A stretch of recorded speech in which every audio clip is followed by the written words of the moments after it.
Do you want to find solutions that help teams make better decisions, solve problems faster, and free their creative minds to come up with smarter solutions? There's a workshop for that. Bonjour, I'm Nathy Ravez, and I'm delighted to welcome to this show facilitators and experts who share their knowledge and experience of everything you need to know in the world of facilitation, giving you tips and tools for leading groups, sparking collaboration, and driving innovation. Thank you for tuning in, and let's go! Hosting interactive events, facilitating engaging workshops, creating virtual experiences rather than just having participants attend them, that's what Saïd Saddouk helps you do.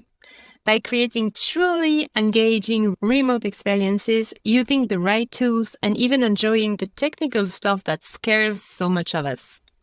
He's known as the Facilitainer. What a perfect name, combining facilitation and entertainment. But above all, I really value this generous and passionate personality, who not only shares his knowledge on LinkedIn, but also in communities like Better. With him, virtual experiences go beyond the ordinary.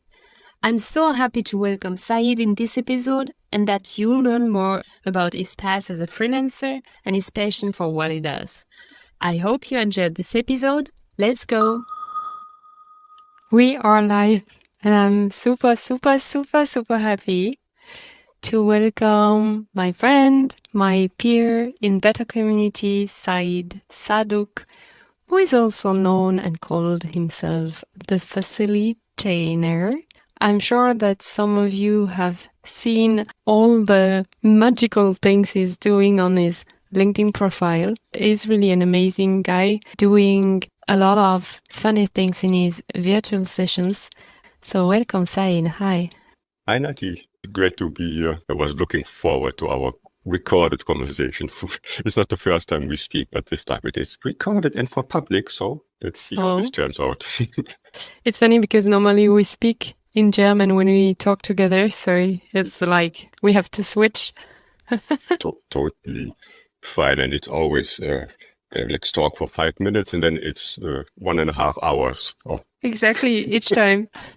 So Saïd, you're with me in the Better community. You are also teaching how to make creative and interesting and powerful virtual session. You're not exactly a facilitator, but you're a big support for facilitator. But before we dive into what all the things you are doing, could you tell our listeners a little bit your background and what you've done so far? I worked in a company for a relatively long time where I was in the customer service. I did trainings and quality management and among other things, we're just making sure that our employees are trained well enough and deliver great quality for our customers. Telecommunication company. So this was the main thing. And then shortly before the pandemic started, we got acquired. So our company, which was more local for products in Germany, was acquired by a very big company. And then things just started to change, it's just different culture, new people, new tasks, everything was a little bit messy. Plus it was in the middle of the pandemic. This was on top, which added a lot. And this is also where we all started to, we were forced to do virtual conferences. We tried to figure out what Microsoft Teams is and how it works, and working from home. So it was new to everyone in the company and in the world, of course. So a lot of things came together, and that's when I started to just get interested in these things, in virtual conferencing itself, of course. Things like streaming, everything that uses a camera and a mic and communication. And as I'm always a curious guy, I try to look for, fun things or solutions, how to do things more interesting, less boring, less of a meeting, but more of an event or more An experience. Experience. Not always entertaining, but non-standard. So when I hear something like a virtual meeting or a Zoom meeting or Teams meeting, it doesn't matter. It sounds like work. It sounds like PowerPoint. It sounds like boring. We have like 10 different meetings a day. However, after a while, just had the chance to quit my job then without having a plan B. Mm-hmm. But I know what I was passionate about and what I would like to do. But it took me a very long time to figure out how to turn this. Things things I like to do, things I do for fun, things I would even do for free. But there are also people who see a lot of benefit in these because they have the same thought. Okay, this is boring. I've done 1,000 Zoom calls in the last year and they all look the same. And there are so many opportunities to spice them a little bit up.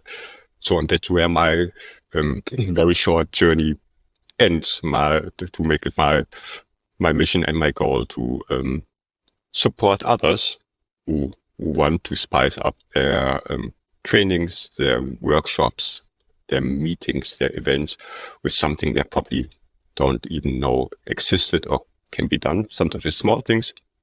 And that's where I can come in to uplift others. It's not about me getting better in facilitation. I gave up on this some time ago. But my helping others is probably the best way for me, the thing I feel most comfortable with and have the most fun with. And I think, why not creating myself a job and a business and become the facilitator. Right, and become the facilitator, which is just, by the way, a mix of facilitation and entertainment. Although I said it's not about entertainment, but it's more about making things interesting or wanting people or making people want to join.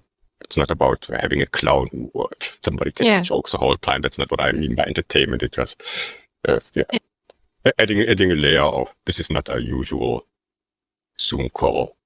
Yeah, I hear what I hear is that you quit without any plan B and you took for yourself a while to try things out and to figure out what you want to do.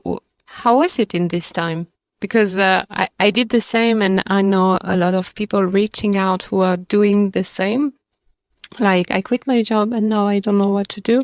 What would be your advice to these people, or what was your experience until you figured out? So for me, the reason I quit is because I knew what I don't want to do anymore. You know, when you wake up in the morning, oh my God, I have to work today, or and you really, really don't want to, and it makes you kind of sick when you think about it. I think that's the point where I came from. It's not about, okay, I want to do something better. It's just, okay, this is just not for me, and I don't know if I can take it another year. And of course, it's no offense to nobody.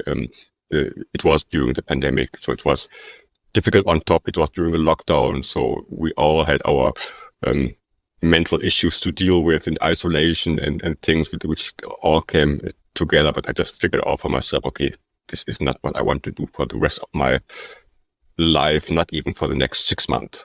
So, and I just had the chance to quit. It was made a little bit easy for me. And I think having a plan is probably better. I see. So having kind of a vision or kind of a plan. Okay, this is what I want to do, and I want to work towards it, or I want to get better in the things so I can become whatever I want to become in a year or so. Don't having any idea at all can be very hard. Yeah. It was hard because for me, I don't know, maybe take me a year, more than a year, to a year and a half to just figure out, okay, what is it I want to do? I know what I don't want to do, but of course, you also need the other side. Okay, what is it that I want to do? So yeah, I don't have an advice, because everybody comes from a different background and a different situation. But if you're thinking about quitting, if you have a good job and you're thinking about quitting it to do something else, and put some thought in what is the other thing I want to do, and not quitting first and then thinking about, okay, what could I do? Yeah, but you did in this last year a lot of things. You tried a lot of things out. You joined, for example, the core community of Beta, which makes sense because Beta is a platform for visual and remote sessions. So it makes completely sense that you were here. So you took actions, actually, even if you were about looking what I want to do, you were doing things to figure out. Unconsciously, yes. During this period of not knowing what to do, I just found the time to do things that I like, to do things that entertain myself, to learn new things. It's not about, okay, I want to learn how this thing works. It's more about organically seeing something and then trying it out, and then thinking about other ways to do it. I gained a lot of skills that I use today.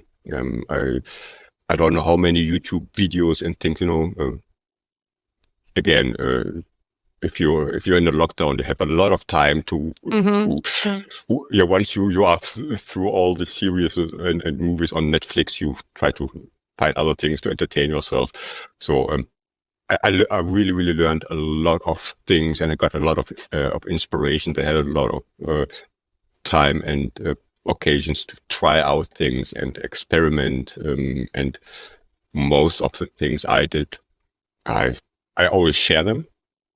Yeah. So when I do something, sometimes I do things just to try them out if they work, and then put them out there to share knowledge or entertain others with whatever I did or created or found out that day, to, I don't know, something, getting feedback or just to get it out there so I can focus on the next thing. Often I create things and put them in the trash. So I don't use them anymore. Just for the one showcase, I create something that takes me maybe a week or a day or multiple hours. And then once it's done, it's okay. Next one, it's not created for any purpose for myself, but more for the purpose of doing it. And yeah, also for myself, of the purpose of the process of creativity. It's like mini projects for myself, starting with a blank canvas and then adding layers to it until we have something where I say, okay, this is a cool thing. Let me share it and see what others think. And it turned out others also like it. Yeah, I mean, you reached the 5,000 followers on LinkedIn. I think it was last week or something. So when did you start to post on LinkedIn? I have my account for 10 years. So I looked it up the other day. I think May 2014, where I signed up for it. And then it took me like 9.5 years to get, I think it was 4,000 followers and connections and things. And then the other 1,000 were like in 2.5 months. So just from November to today. However, the starting to post, I think my first real post, if I look back, it's maybe 2 years ago. You had 4,000 people 2 years ago, no? I don't know how many it was, but it was a few hundred, of course. Yeah. Because it was people people from work and the usual suspects. But then, especially when everybody was remote, it was just a great way to interact with people, to build a network, to get to know a lot of people I'm still in contact with. I can call friends. Some of them I didn't know before and met in person. Had so many virtual coffee chats. If it's not possible, if they live somewhere on the other half of the world, like we two, for example. But it wasn't that long ago when I started to be active. However, for me, this is because I don't journal. A lot of people have journal, that that's how they process their day and their week. So to me, it's if I have a thought or something I'm thinking about, this is kind of my journal. And sometimes it's just a bad joke. Sometimes it's something that's useful. Sometimes it's, I don't know, something profound and deep, but this is just where I get stuff out of my head. And why not? If anybody likes to read it or watch it, why not? Just writing down things for myself doesn't work for me. You did it for fun, actually, just with the purpose of sharing and, like you said, journaling and stuff like that. But this is a good platform also when you are in and you have a few followers to attract actually people who are like you and might be potential clients now that you've found what you want to do and what you propose, right? I think that there is a lot of potential, especially on LinkedIn. They had 1 billion users like end of last year, which is a 7th or 8th of the whole population on Earth. So it's the largest platform, especially for business. It's not that there isn't enough opportunity. It's more about actually doing it. That's the first thing. You have to, and be constant. Constancy to be constant comes later. I think the first step is, okay, this is a business and I have products and services others would pay for. And now I have to tell people they can hire me or they can work with me, or I have these certain things that I'm working on. You can be part of, and so on. And to me personally, it was a very hard. It still is, but it was a very hard thing to do. If you're not used to it, and to promotion for yourself, to do kind of sales, to reach out to people, to even if it's this one post when you write, hey, contact me if you think, this is so hard to do. This is weird. And there is, for me, I talk about this a lot. To me, it's all the things I do, and this is a stupid thing, but I still think like this sometimes. All the things I do, I have so much fun doing them. I feel like guilt to say, okay, I'm doing something that's fun for me, and others should pay for it, or should this is a weird concept of I literally would do it for free. I did a lot. I did a lot of things for most of the things for free for the last 1.5, 2 years. Events, workshops, just to stay in the flow, just to try out things, just to share knowledge with others. But as soon as it becomes professional, for me at least, okay, I could charge for this. Okay, where do I start? And then I start overthinking a lot of how do I do it, and what's the perfect way, and what's the right wording. And I don't overthink when I just create and do things. And never ever. It's just having fun, and then once I'm in the flow, and then it's done. But then for some reason, okay, no, it's business, and it's people pay me. They have expectations, and I have higher expectations than they might have. So that's why I'm often I'm the biggest problem in this equation is myself, to just think, okay, this isn't good enough, or however. I'm the same. I mean, I love to highlight the others also in this podcast, or when I do things on LinkedIn.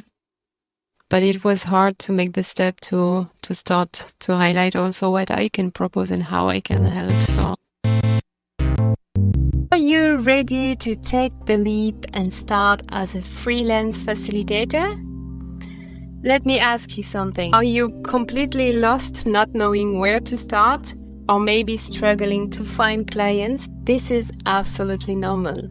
I've been mentoring facilitators for the last months, and I'm connected with thousands of facilitators around the world who are also dreaming from a life as a freelance facilitator. After helping and guiding individually, I decided to turn my mentorship into bootcamps. My goal is to connect you with each other so that you get empowered and not feeling alone on your path, and to help you start riding the freelance facilitator wave. In April, we are launching the very first Takeoff Bootcamp. 4 weeks, 3 workshops to enable you to focus on your niche, your clients, and your voice. We prepared also well-thought templates to deepen your work between the session on your own business. Seats are limited for this first edition to 10 persons. So if you're interested, find the waiting list in the show notes. I hope to see you there. I can't wait for it.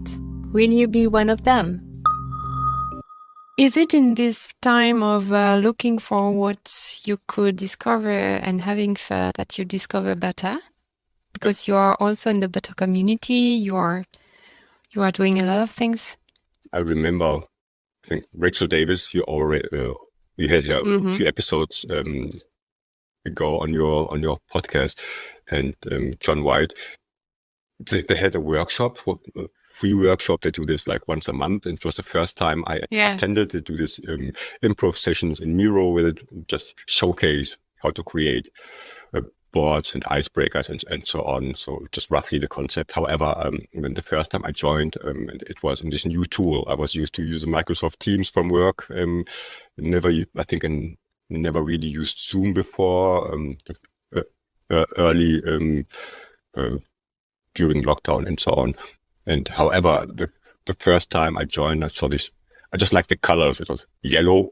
Okay, this is fun. It's just something that attracts me.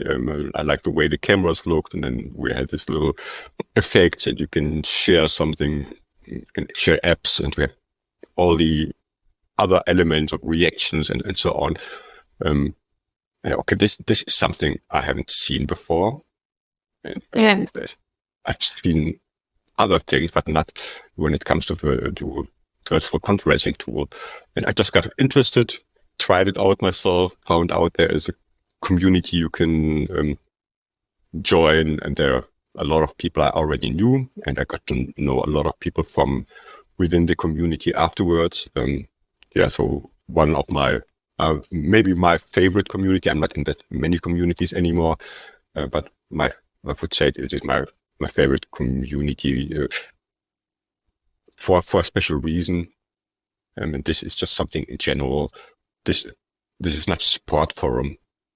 You have other tools. I don't know. I don't know if they have one, but let's just say you go Zoom. They have probably a support forum. I have trouble with this, and then somebody answers, so I can discuss things. But in this case, it's rarely about this. It's more about sharing knowledge, connecting with people. I learned so many resources. People share about facilitation, about training, about learning and development, about, I don't know, community. Personal growth. Personal growth, community building, about business building. I know there are a lot of freelance facilitators, freelance trainers, and so on. So if there's any question I have or I struggle with, I'll post it in the community, which is one thing. That's not the end of the community. I also know I can reach to certain people. This is maybe something you could just help me with, or just listen to whatever my struggle is, or we can just share experiences. And it just goes beyond the tool itself. And that's what the tool becomes a side effect. I mean, I still use the tool, of course, and I use it daily when I have my one-on-ones with people, or my virtual coffees or other things. But it's not about the tool. It's rarely about the tool. So I can also, and even if I want to speak about other tools, nobody would ever say no. That's not allowed here. So which is also a great thing about people. And one funny thing is, For example, very early on, I had a coffee chat with Jacob, co-founder of the tool. I think this is funny because I never had a coffee chat with the co-founder of Zoom or Teams or whatever they are called. I don't even know who they are. They don't care about my opinion, probably because they are so large, and it just makes it different if somebody asks me for feedback or about things, or when somebody asks facilitators things they would need to make their job better. So it could probably become a feature in the tool. So it's just a great way of taking and giving.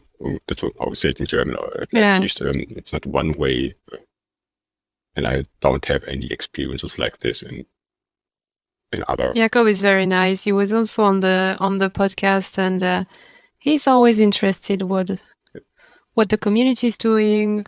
If there is any comments on a post, on a LinkedIn post, for example, I had the case shortly that someone comment one of my posts on asking for a specific technical question that I couldn't answer, and Jacob answered. Everybody's always here to take care of what the users want also. Yeah, right. And even if it's not done tomorrow, they are taking notes and they are answering. Yeah.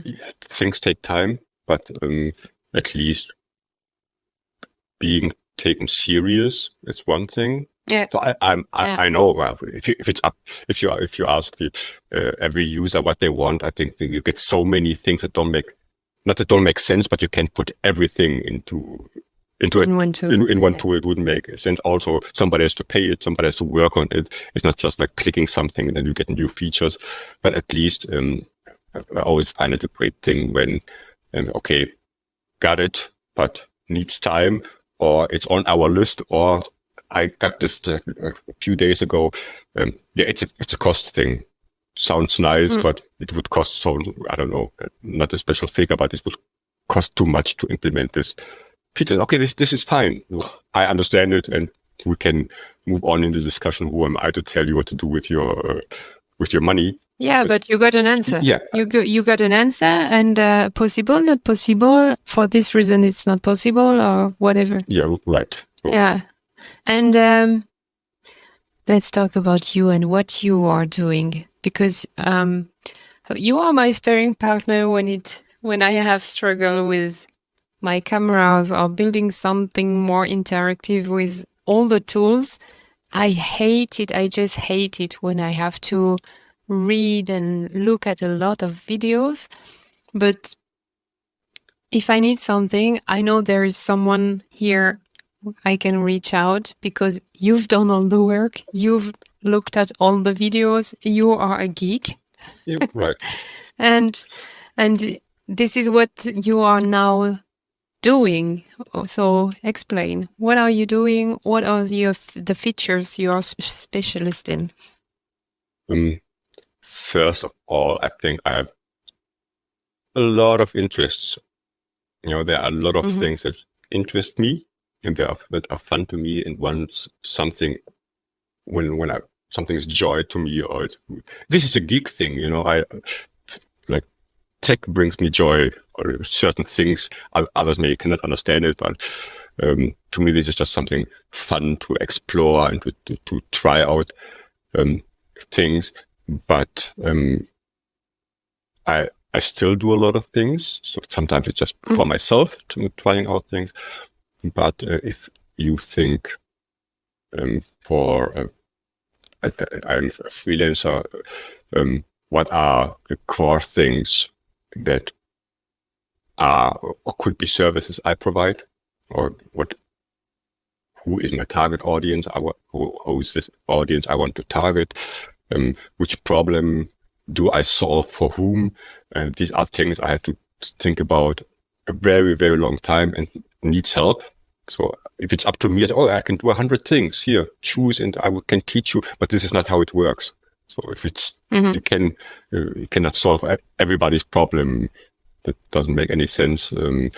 So at the moment, back to your question, I'm focusing on not everybody, but people who virtual sessions in a professional ways. It's kind of if you're a teacher, or if you're a facilitator, or if you do workshops in general, or if you're a trainer, or if you events, especially virtually. So I'm focused on the gig part, so doing it from home, not leaving the house, and doing it remotely.